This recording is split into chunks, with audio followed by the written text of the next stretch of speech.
morning and welcome to today's session on some soft skills, especially communication skills. And a part of these communication skills is group discussions. As you all may be aware or may not be aware, group discussions nowadays have become an important part of your curriculum in the sense that you may not have group discussions as part of your syllabus in any of the subjects, but it has become very relevant in the sense that when it comes to placements, when it comes to interview, group discussions have become a tool with which you are judged. So it makes good sense to learn about group discussions much before you actually start them so that the term seems very easy. A discussion in a group is a group discussion. And as you all know, I'm sure after a movie, all of you discuss how the movie was the next day when you come to college, or you discuss about something that the teacher has told you, or about the next event, your birthday. You keep on discussing things with friends. That is also a group discussion. You have group discussions at home with your parents when your father wants to discuss with you whether you should go on a holiday somewhere. I'm sure you take part in all that. But those are all informal discussions where there is not a structure to the discussion and anybody speaks any way they want. But in a formal group discussion, we have to be aware of some rules and procedures. There's a structure to it, and there are some do's and don'ts. So, what we will be looking at today is what is a group discussion, a formal group discussion, and what are the do's and don'ts. How do you start? How do you speak? How do you conclude? All these things in this session. As you all may be aware, I'm K. Shailaja Rao, a soft skill trainer at the Aditya Global Business School.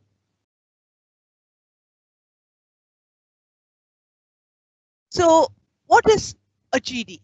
Generally, a group discussion is called in the short form GD. So, what is a GD? A GD is a test of your interpersonal communication skills, interpersonal skills. And what is the method a GD is done?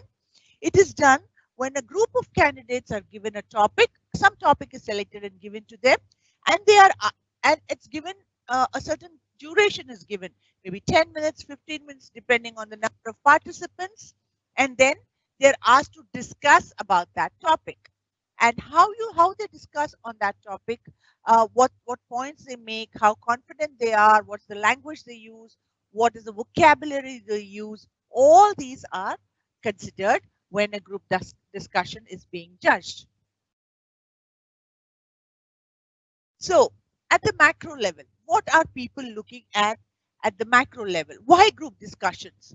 When you look at why group discussions for an interview, during an interview, because it's easy to reject students at the first level itself. Why are companies doing this now? Because if a recruiter, we have say 400 students for any given profile. So if somebody is looking for a job as a development officer or an development, business development executive or something like that, one of the main things they have to look at is communication skills, and of course the smartness and attitude and all these things.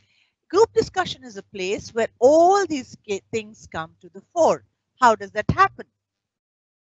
In a group discussion, you have to initiate, you have to speak about the topic, you have to give your point of view, your attitude comes out in that, you have to make room for others to speak. So your team spirit comes out in that. So, and your language, the language you use, the way in which you speak, all these come to the fore. So instead of interviewing and speaking with each and every students one by one. Suppose there are 15 students, a person to come and talk to each student will take say at least 5 minutes each. If you give the minimum of 5 to 4 minutes each, 16 or 15 students would take about, even if you give them say 4 minutes, it would take about 60 minutes, right? So what happens is when you have a group discussion, you can actually eliminate up to 12. If you have 15 students, you can eliminate up to 13 students in a matter of 10 minutes. You can have a 15 people in a group discussion. That's what companies do nowadays. They have a group discussion with 15 students, and they select one or maybe two. That's all, and then it aids rejection faster. It's easy for them to decide in that 1 minute whether his vocabulary, his communication, his attitude, everything is assessed in that 1 minute. So that's why group discussion become a very important part of your student life. How to test interpersonal communication and how does a person relate to the other person, to the next student. It assesses the group team behavior. Is he a team person? It also judges or assesses whether you are a team person, whether you have team spirit. Are you helping somebody to put their point forth, or are you rejecting everybody, saying no, that is wrong, that's not correct? So is that your attitude? And also it also facilitates to gauge your potential. So what at the micro level, what are they looking at? At the micro level, they're looking at your communication skills. What are the type, what is the communication skill level that you have? Are you just an average performer, or are you just average person, or do you have excellent communication skills? Your interpersonal skills, your leadership skills. Even your leadership skills come to the fore in a group discussion. If you're a person who initiates a topic, if you're a person who is able to if the topic sometimes gets diverted when somebody speaks that is something that is not related to the topic, are you a person who can bring the topic right back on track? All these things. Are you a person who's trying to help the underdog, or the person who's not able to speak? Are you trying to give them some time to let them speak? So all these things, your motivational skills, and of course team play come to the fore. So these are the things that are being assessed, judged. So you should be aware of all these when you're in a group discussion. So your tolerance to ambiguity, divergent thinking. Are you thinking differently? When somebody says the topic could be as simple as friendship, or it could be as difficult as what do you think about the corona vaccine that is being bought into the market today, or into India today, that is being accepted, or what do you think about the current in Capitol Hill was a mob raising. So what is your opinion on such type of behavior? It could be a very serious topic, or it could be a very simple topic. So divergent thinking, that is, are you thinking differently from the others? Are you thinking just following one pattern, or are you thinking out of the box? That also comes to the fore. Listening skills. Whenever you say group discussion, you always think about speaking, only about communicating. But an important part of communication is listening as well. They say that, a person who listens very well can actually speak very well, speak better than he listens. That's why they say in communication, you always have to listen first. Even in a group discussion, you have to listen first. You have to listen to what the other person is saying, so that you can, return or reciprocate with a correct answer. Or you can, even if you disagree with what somebody is saying, you should listen completely first before you disagree, and then you should come up with evidence why you disagree with something. So listening is an important skill. Presentation skills, that is how you present yourself, how you present your ideas, your knowledge on the subject. All this needs a lot of presentation skills. And analytical and logical thinking. Are you thinking logically, or you getting carried away by emotion? There could be a topic like love marriage versus arranged marriage. This could be anything, could be a topic. Sometimes if you have an emotional connect to the topic, somebody in your family has had a love marriage, and they have run away and married or something, you might be very against it, and you might get emotional. So that is also not a good thing to do in a group discussion. You should not let your emotions come in the way. You should think analytically and logically and be calm. Whatever the situation, whatever the topic, do not scream or shout or show aggression, and then at the same time, do not be too meek or agree with everyone or just be quiet. These are also not the good roles to play in a group discussion.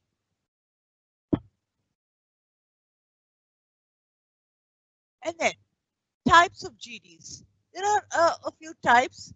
Generally, the most common type of GD is where a topic is given at the beginning of the GD, and then you're given a few minutes. Not a few minutes does not mean 15 minutes. It could be as less as 5 minutes, or sometimes even that much of time is not given. You're given a topic, and within a minute, you just have to start speaking. So this is one type of GD, and of course, you have these case studies which are given, and you have to discuss the topic, and then among you, and then the GD is starts. So the topic is given and you have to discuss on that case. What we must all remember is, I'm sure as students, as in school, we have always had elocutions and debates. Elocution is where a topic is given and you speak at length. You're given a time frame, say 5 minutes, 10 minutes, 15 minutes, and you speak on that topic for continuously for 15 minutes. A debate is almost similar. You speak at length on some topic, but you either speak for the topic or against the topic. Once you speak for the topic, till the end, you speak only the advantages on that topic. Sometimes you are against, you have to speak against the topic. And debate also, you speak generally at length and then somebody else speaks. Sometimes you get a chance to speak again. But in a group discussion, there is no rule that you have to speak only for the topic or only against the topic. You can speak both. Whenever a topic is given, you can speak about its advantages, you can speak about its disadvantages, you can tell whether you agree with it, disagree with it, why you agree with it partially, why you disagree with, you can be a mixture of both. But your opinion should come across. Okay, so it's not a debate. The aim is not to win or lose, like in a group, in a debate. Debate is, generally one person loses and one person wins. But in a group discussion, the aim is to see to, get and give as much information as possible on that topic. It is to gather a lot of information, to discuss or put forth a lot of ideas. It's sort of a brainstorming session where you put forth a lot of ideas on the topic. It is not a win or a lose situation. In the end, you do not come to a consensus saying, yes, this is right. You only conclude by saying, all this was spoken on the topic. These were the good points about the topic. These were the disadvantages on the topic. And then that's the end. You don't have to actually discuss, come to a conclusion in a group discussion. And then don't try to be the first speaker or try to be the first sensible speaker. Generally, what happens is, in a group discussion, there are extra points for initiating. And generally, when somebody initiates, it shows their leadership skills. It shows their, self-motivated skills. So whenever a topic is given, generally students, what they try to do is start the topic as soon as it's given, so that, okay, I can get over with it, I can start and I get that extra point. But don't try to be just the first speaker, speak nonsense. If you don't know about the topic, it's better to keep quiet, listen to the other speak and then start speaking. Try to be the first sensible speaker. Try to give up as much factual information as possible. Not just what's your opinion, but what is actually a fact. Okay, so this has to come only when you have good knowledge on that topic. That is why it is necessary to have good content. You have to do a lot of research on every topic before you can actually take part in a group discussion.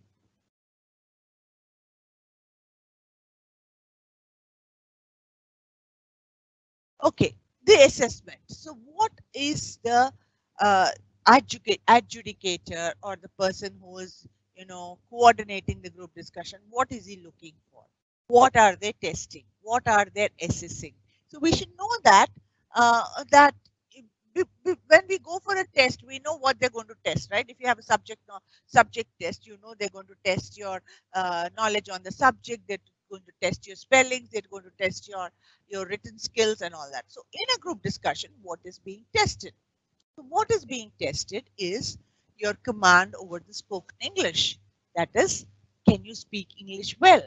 How well can you communicate your ideas to the next person? How well can you speak in a group of people? How well you can put forth your ideas without logically, analytically, and with evidence, with proof. So this is what, and then you should not be using too much jargon. In the sense, don't use words that others don't understand, like abbreviations. If I say I come from AGBS, you're all new. You don't know what AGBS is. That's why I should not use that. I should say Aditya Global Business School. So do not come up with abbreviations. Don't use slang words. Don't use words like bro and those short form words. So use full formal words, and then do not use any other slang or words that hey, yar and things like that, so those are not for, even when you're in a group which whom you know very well, you cannot use words like that. So try to use formal English. Then knowledge base. This is an important fact. There is actually a myth or a thing among students that if you know in your English well, you can get away with anything. That is, if you're good in spoken communication or speaking, good communication skills you have, you can do any GD. That is a wrong impression to have. You probably can speak, but then you would not make an impression if you do not have enough knowledge on that topic. You can only have enough knowledge if you prepare, if you've researched, if you've studied about that topic.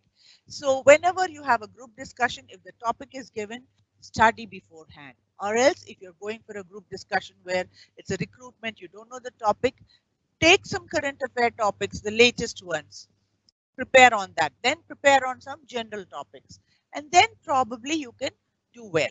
But without preparation, unless you have done so many group discussions and you've already prepared on a lot of topics, say about 50 topics, then you probably don't have to prepare. But knowledge is important. Knowledge is important because when you speak, if you come up with facts, that your group discussion, that then your speech or the little the facts that you speak about are given enough credibility. It gives you credibility as a speaker. Convincing power, abilities to push his or her ideas to the group while appreciating other points of view. This is an important thing, whenever you're in a group discussion, even though you do not agree with somebody's point of view, you cannot say, oh, I disagree. You would say, you have to use very polite words like, uh, I, I would like to bring about another point of view other than what she's saying, or I would like to bring about my point of view on this topic, or I would like to uh, agree with what she's saying, but at the same time, I would like to say that, and then you come up with what you want to say. You cannot say I disagree with that. I think she's wrong, or I think he's wrong. I think that's not right. You cannot say words like that. And then body language. So your body language is very important. As we did a lot of a session on body language in a group discussion. It's always to have an open body language. That is, you have to sit straight, not cross-legged, not cross-armed. You have to sit straight. You have to listen carefully to what the other is saying. Maybe give feedback in terms of nodding your head, and then you have to make eye contact not only with the person who's judging you. Generally, what happens is in a group discussion, when you know that you're being judged by someone, there is a tendency to look at only that person while you're speaking, but that's the wrong way to do it. You're having a group discussion with all the people around you. So you need to look at each and everyone around you, not at the person who is judging you.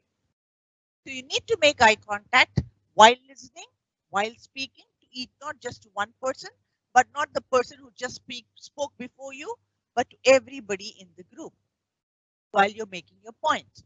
So that is an important thing you have to remember. You cannot point fingers. As I said earlier, whatever you are, wherever you are, whatever you're saying, or you can always point your hand. Or, open palms is the best way to speak. So it shows your openness. And when you're sitting down or when you're not speaking, it's best to put your arms in your lap. Probably if you have a paper, holding the paper, or just in your lap, so that you're not contradicting anyone and you don't have a very aggressive stance. Okay, so body language is very important, and maturity to handle any situation, in the sense that how you put your point across, how you handle a position. Suppose you put a point across and somebody from the group says, I think I would like to differ with his or her opinion, and I would like to put this point across. Immediately you feel as if you've been punched, because they say that you are wrong. They may not say it in so many words, but they imply that what you said may not be right. So you should be able to handle that opposition, that rejection. You should be able to handle pressure. Sometimes you have a point to make, but you do not have time. You do not get a break to be able to speak when everybody else is speaking. You should be able to handle pressure. You should have how the other participants, either mingles or follows or leads the team. You should know how to mingle with the others, how to lead the others, or at least, sometimes you have to follow the others also. So all these roles you should be able to play when you're in a group discussion. And there are, different types of candidates when you have a group discussion. You could have a shocked candidate, shocked candidate in the sense that person who doesn't know much, and with everything is, oh, I really think what he said is true. It's exactly right, or, is shocked. And there's the balloon type of candidate who's always boasting, or who's always, always saying, oh, this is great, that is great, sort of a boasting candidate who's always boasting about himself, about the topic and things like it's been, this is a fantastic topic and I agree with this topic. So that's kind of a candidate. A lukewarm candidate. A lukewarm candidate is someone who is not very intense about the topic, neither is he quiet. So he just nods his head for everything. He's with everyone. So he doesn't have his own opinion to give. And then there's a follower. Follower is a candidate who's always agreeing with whatever I think I agree what he has to say. Oh, I think he is also right. So he doesn't have an opinion about himself or herself, but they always try to follow somebody else's lead. They are always they do not bring out their opinion, but they're always following the others. And then there's the leader and the coordinator. The leader is one who tries to speak what he has on mind, who's able to bring out his opinion logically, analytically, and with enough proof. And at the same time, he's also able to, coordinate the group in such a way that the topic is not being diverted, and the person who is not yet spoken, probably he gets a chance. Sometimes a leader tries to do all this, to work around the team dynamics. So, as I said, there are actually three types of candidates. Either there's an aggressive candidate, a passive candidate, and an assertive candidate. Out of the three, the best way to be is an assertive candidate. You cannot be aggressive. Aggressive is negative, and passive is too quiet. A recruiter does not want a person to be too quiet and agree with everybody else. At the same time, he does not want a person who is too, emotional, or who gets carried away and who gets very angry and shouts. That sort of a person is not welcome. So, what does an aggressive person do?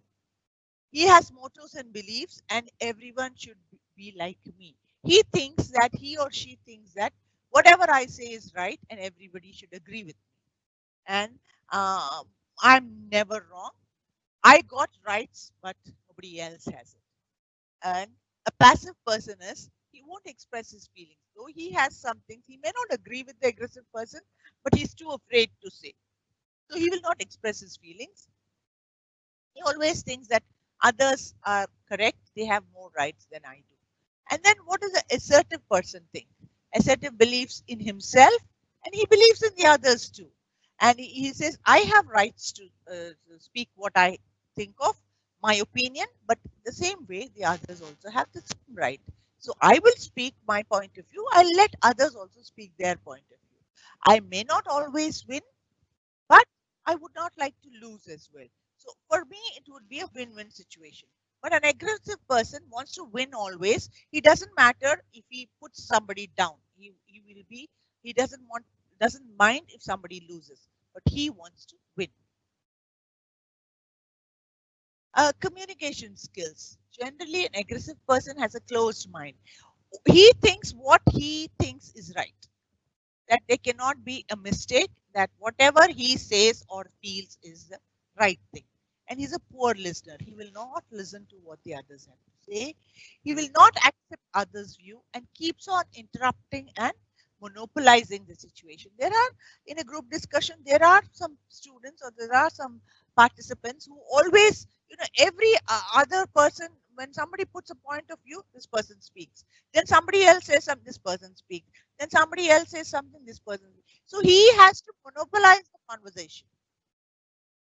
So if you monopolize the conversation also, you're not supposed to do in a group discussion. You should let everybody else have a say. So you should not try and monopolize the conversation also. So he always agrees and he's hesitant. He does not take the lead. That is a passive person. And what does an assertive person do? He's effective. He's an active listener. He actually listens to what everybody has to say. He sets limits for expectations and expresses honestly and quickly and as quickly as possible.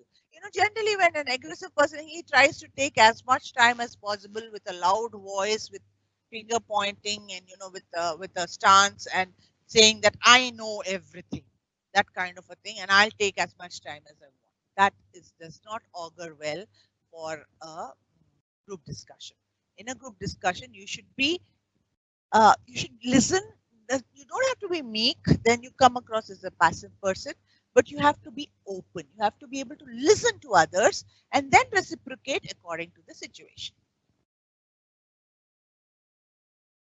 How to start a GD? This is a good question because when we know that a GD, these are the things to be done, these are the things that are going to be assessed, then how do I start? Do I say, good morning, everybody, today's topic for the group discussion is, and then start? Generally, that's what's done, but my advice is don't start it like that. Because good morning, of course, you can greet, but the rest of it, do not, because the topic has already been given, everybody knows the topic, so don't repeat the topic again. Don't start with, I would like to say a few words on. That's all wasted few words. So dive right into the topic and give your point of view. You don't immediately have to say whether you agree or disagree, but you can make your stance known. That's why they say well begun is half done. So whenever you do a job, begin a job well, it's almost half done. Same thing with the GD. That if you have a good opening in a GD, you are probably going to be stand out. So, but it has to be a good beginning. You don't start just for the sake of starting. Like I said, if you don't know about, suppose it's a topic on should India go to war with Pakistan. If you don't know about India-Pakistan relations in the past few months or in the past few years, you can't straight direct because you just don't like Pakistan, because the word itself means that it's India's enemy. You cannot start saying, yes, India should go to war against Pakistan. Then after that, what? So you should have your facts properly before you start speaking. If you're not sure about what you have an idea that India should not go to war or should go to war, but then unless you have your facts ready, don't start. So listen to others if you do not know the topic well. High risk, high return situation is when you have starting a GD, actually you have a very powerful role to play. If you know the topic well and you start out very well, and then somebody doesn't start, you speak for say 30 seconds or 45 seconds, and then somebody doesn't take up the cue and start speaking, will be left with you not knowing what to do. Though you started the GD, you should be able to continue or give somebody else a chance or ask a question to continue from there. So it's very important to, when you start a GD, it's a high risk, high return situation. The returns are high. If you start a GD, you will be called an initiator. But if you're not able to keep the momentum, then you might find it difficult to continue. So identify the keywords. So how do you keep the momentum? Identify the keywords in a topic. It could be define the keywords. Like, if I would say that guessing is an act of intelligence. Guessing correctly is an act of intelligence. Suppose that's the topic. Then what would you identify the keywords as? Guessing and intelligence. So what you could actually, bring up, take these two words and then talk about what is intelligence and what is guessing, and you could take it forward from there. So how do you identify the keywords in the topic? And then you should shock and unshock them, in the sense that you can start a topic by shocking people. Sometimes some speakers come onto the stage. It could be anything. It could be a political speaker or anybody. They come onto the stage and give you a shock statement that at this moment, so many, children are dying in the country. So that sort of shocks you, right? If they just say so many people are dying, it may not be shocking. But when people shock you, people stand up and take notice. So you can do that in a GD. How you can do that, I'll let you know.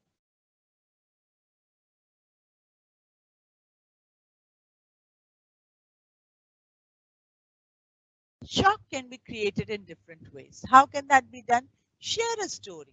A story is a powerful way to start a, uh, you know, group discussion.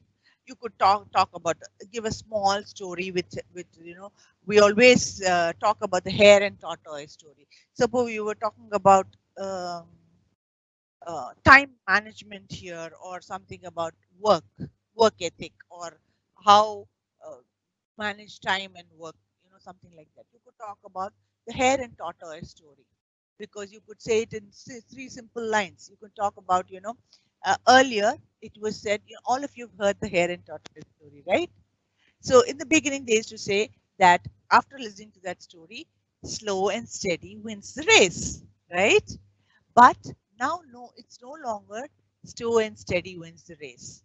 It is now, and then I believe the tortoise and hare had another race, and this time the hare did not fall asleep. It ran and won the race. So it said the fast and the furious the race. So it's actually not the fast and the furious. Then both of them agreed to have a third race, saying, you won one, I won one, let's see who wins the third race. In the third race, the hare and the tortoise got together. They made a plan. They had a strategy. I'll help you where it's difficult for you, and you help me. And in this plan, in this race, they had to cross a river. And the hare cannot cross a river, right? And a tortoise walks very slowly on land. So the hare said, on land, I'll carry you on my back. In the river, you carry me on your back. And then both of us will win the race together. So that's what they did finally in the third race. So what's the moral of the story? That fast and consistent wins the race. So today, no longer slow and steady will not do. You have to be fast and you have to be consistent. Fast and consistent wins the race. So you could start something like that. We're talking about time management or work ethic or something like that. Small story to make it interesting. And then the impact of population on the Indian economy. You can put your story across. You could start with at this point, this could also be a shock statement. Look how it can be a shock statement. At the center of the Indian capital stands a population clock that ticks away relentlessly. Tick, tick, tick, tick. It's going on. The population is, with every tick, somebody is being born. So it tracks 33 births a minute.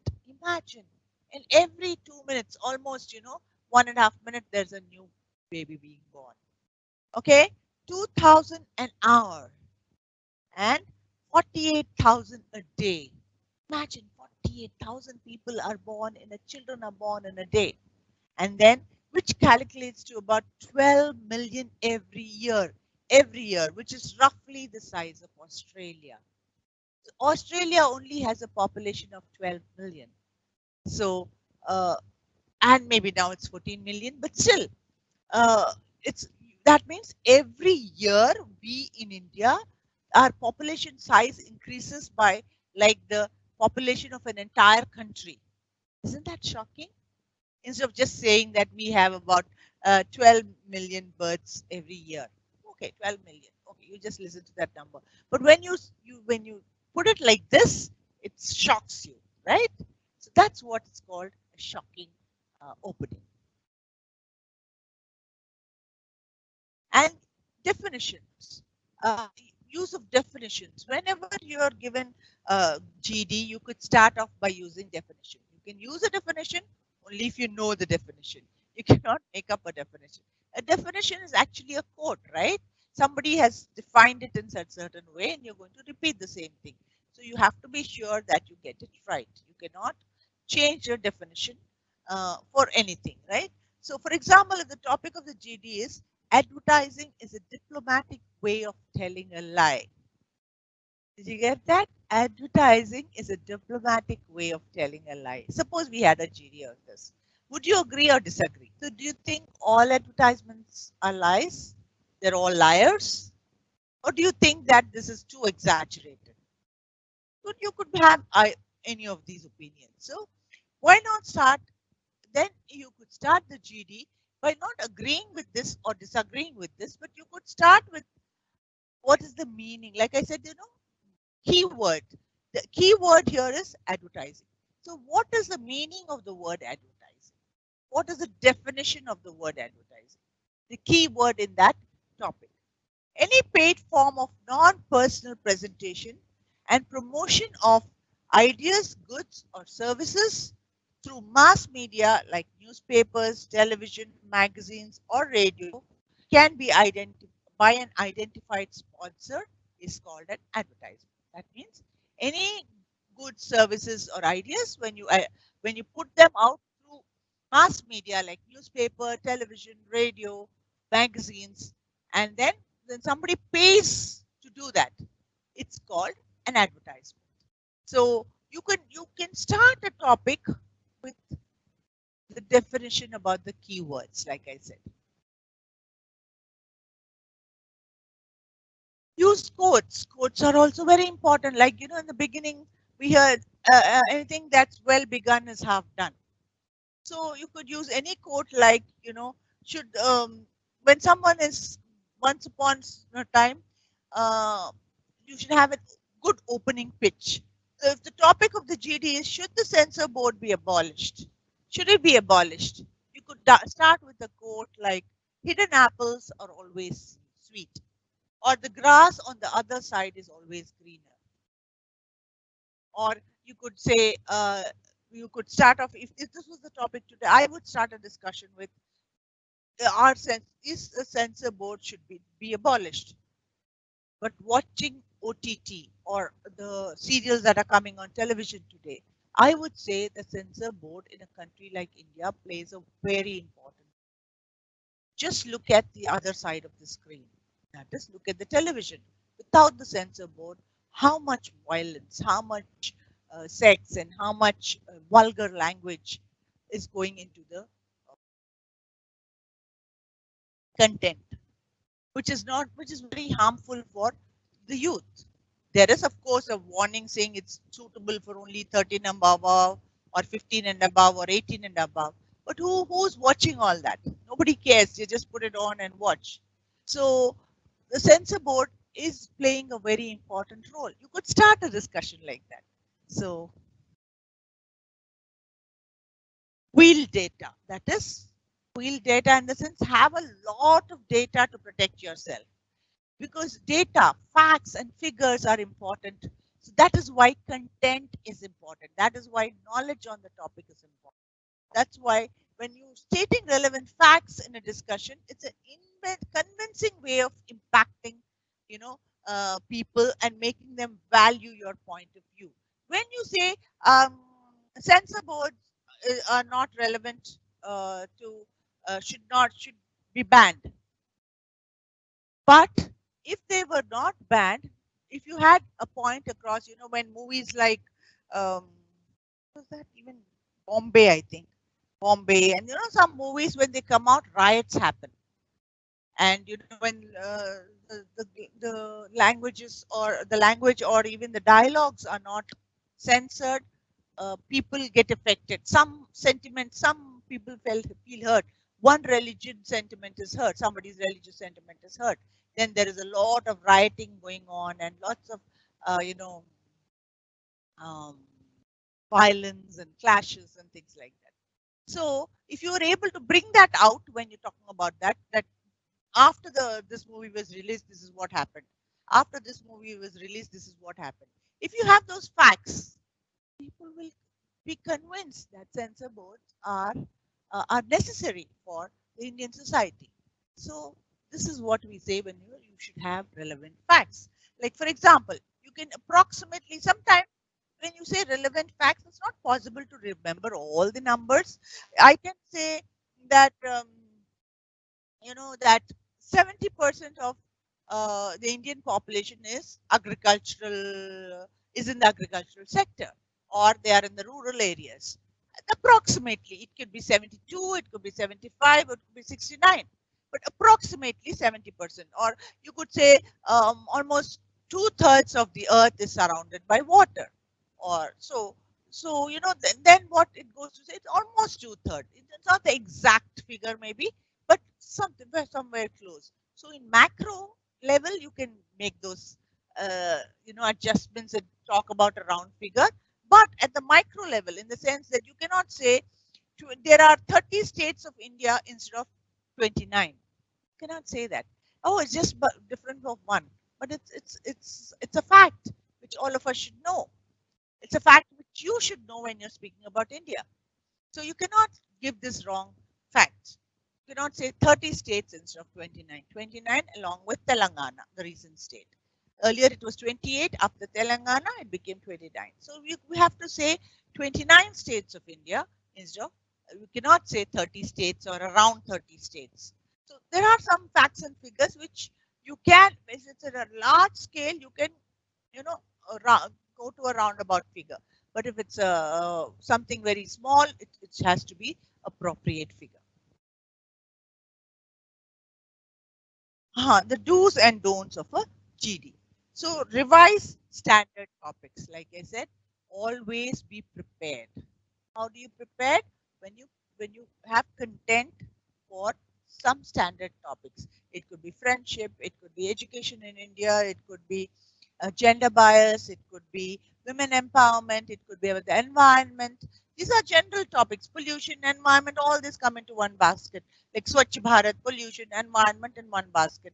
Then education, co-education, higher education, primary education, this is all in one group. Then you have things like, friendship and secularism, democracy, all this in one group. So that kind of a thing you should be able to do it. And then all the current topics also you should prepare well. Be aware of the latest current affairs. Memorize basic facts and figures. You cannot memorize everything, but if you write it down and just before a GD, you can read those, you will be able to remember them. The moment a topic is given, try to recollect relevant points and in a few words, never hesitate to be the first one to speak. Be mentally agile and ready to pick up an opportunity to speak as soon as it comes. Because in a group discussion, nobody hands you an opportunity in the platter. On a platter, you have to pick and choose your opportunity. When you know that somebody is going to end their sentence, you should take the cue and start speaking.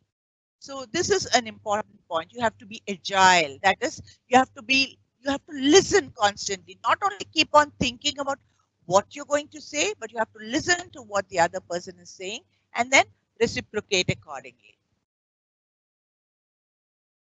Do's: be sure about your stand.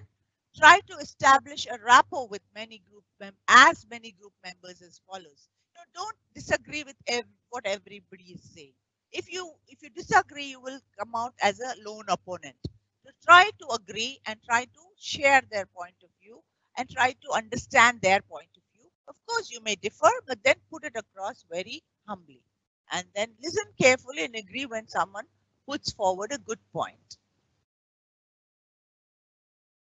And try to cite as many examples as possible. When you have examples, it shows that you have prepared well. And then golden rule: if you don't speak well, you will be rejected. Don'ts: never point fingers. Like I said, pointing fingers is very bad. If you want to say something, show your open palm if you have to. Don't move your arms too much, like that. Just simple thing. If you have something, a pen in your hand, you don't have to move too much. Then don't attack people, attack the issue. If somebody says something that is not right or may not be correct, or you do not agree with that point, do not immediately attack that person. What you said is wrong. That's not the right way to do it.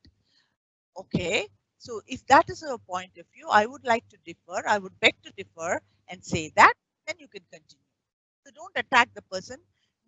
Never look towards a GD coordinator. Like I was saying, make eye contact with all the members in the group, not only with the GD coordinator, because he's assessing you.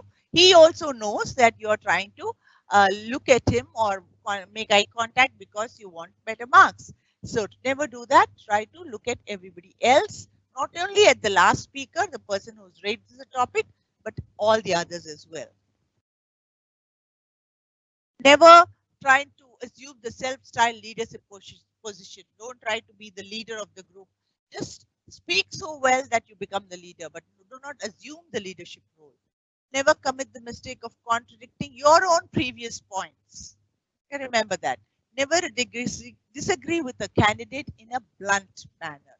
Always be polite. Always say, please, I would like to I would like to disagree with you on this point, or I would like to put my point across. I have a different point of view from that. You can start by saying that. Never use melodramatic statements. Never be condescending. Don't say, I know it all, you don't know anything. That's being condescending. Don't overpraise people. Never engage in a one-to-one argument. Sometimes when somebody says something or he negates what you're saying, you tend to become very, it could look like a boxing match. But don't try to make it a one-on-one argument. Don't mumble in your mouth. Whenever you speak, let your words and your tone and your volume be loud so that everybody can hear you, not just the person next to you.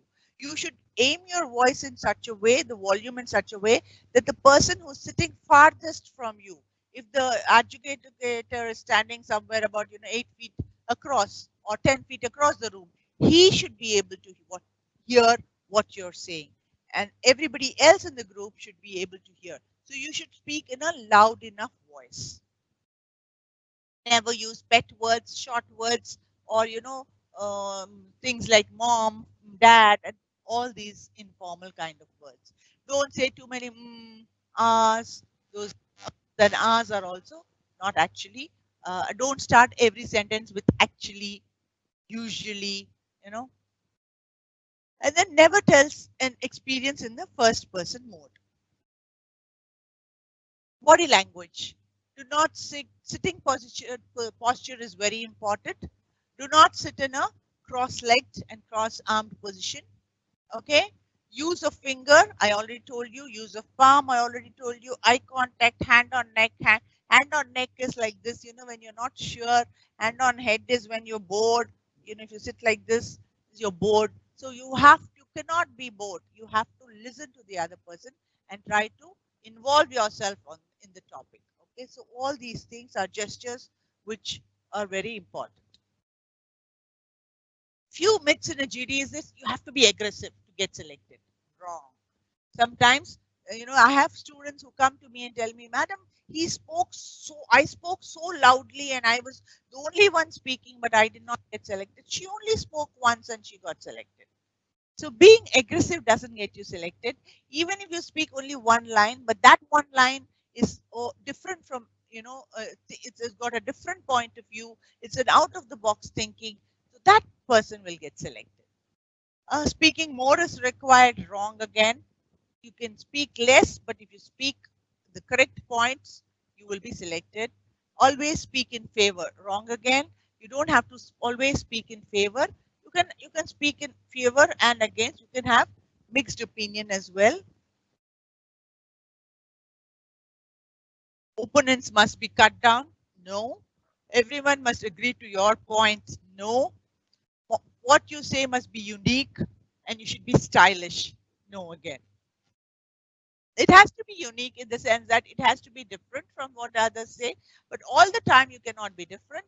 So whatever you say, if you have a proper evidence to support your statements, if you have facts and data and figures, then it's a good way to go about it, a group discussion. These are some doubts which students have, most students have whenever a group discussion. Madam, what if I'm not fluent in English? How can I? It is not important to speak in, exaggerated English in the sense that speak big words. You can speak in simple English and still get selected. If your content is good, if your knowledge on the topic is good, then you speak simple English. If you're able to communicate your ideas simply, that's enough. You don't have to be a very fluent English for most jobs. They're not looking at your great communication. They're looking at your attitude and whether you're able to communicate your message across. So what if the topic is totally unknown? If it's unknown, wait for a few minutes, let 2 or 3 speakers speak. By that, then you will have an idea about the topic. And if you have generally, if it is a topic on pollution, if you've prepared for Swachh Bharat and about the environment, you have a fair idea on how pollution occurs, what are the 3 forms of pollution. If 2 or 3 people speak, you can come up with your own point of view. I know a lot, but not others. Assume that you know a lot than the others. What if I am aggressive? Like I said, aggressive is not good.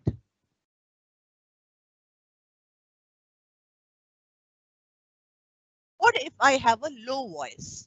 So if you have a low voice, it is not the right thing to have, because if a person sitting across you cannot hear you, then what is the point of speaking?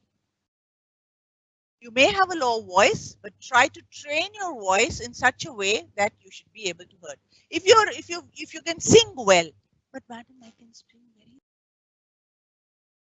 Is it of any use when nobody can listen to your song? Doesn't matter how well you can sing, right?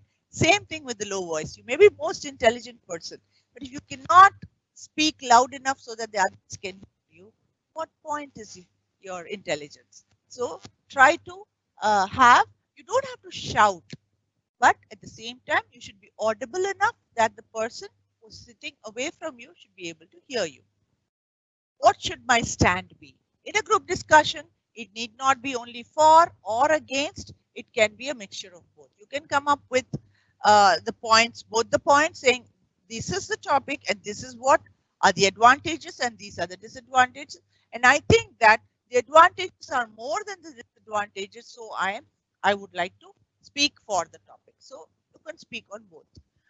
Can I agree which I disagree in the beginning? Sometimes it shows your team spirit. If you come up with some point and you disagree with something, and towards the end of the topic, if somebody has convinced you with enough data and evidence that that's the right way to do it, you can also say, okay, from what I've learned today, I think that I would like to say that this is also possible. Is there a need to conclude? Not that, of course, there's a need to conclude. Just like initiation, conclusion is also a must. But when you're asked to conclude, you do not conclude only what you said, but you actually, a person who concludes is again like the initiator. He has to take points or talk about all the points spoken by everyone in the GD. He has to take bits from everybody's important points from everyone, and then say all this was being said. He said this, she said this, and I said this. So taking into consideration all these points, I would like to conclude saying that, then give your own opinion. But you have, that's why you have to listen very carefully before you start speaking. And if you are going to conclude, make sure that you understood, you listen to everybody, understood everybody's point of view, and then you come across with your own conclusion. Do not possibility to have questions, but I hope you understood, and I hope you have a better idea about group discussions from now on. And whenever there is a group discussion, please prepare, because when you speak, when you have evidence, when you have proof, you come across as a very authentic person and a person who knows what he is speaking about. So this is one of the beginnings of a interview process, and generally it is the only thing that will get you selected. So happy group discussions, and thank you very much.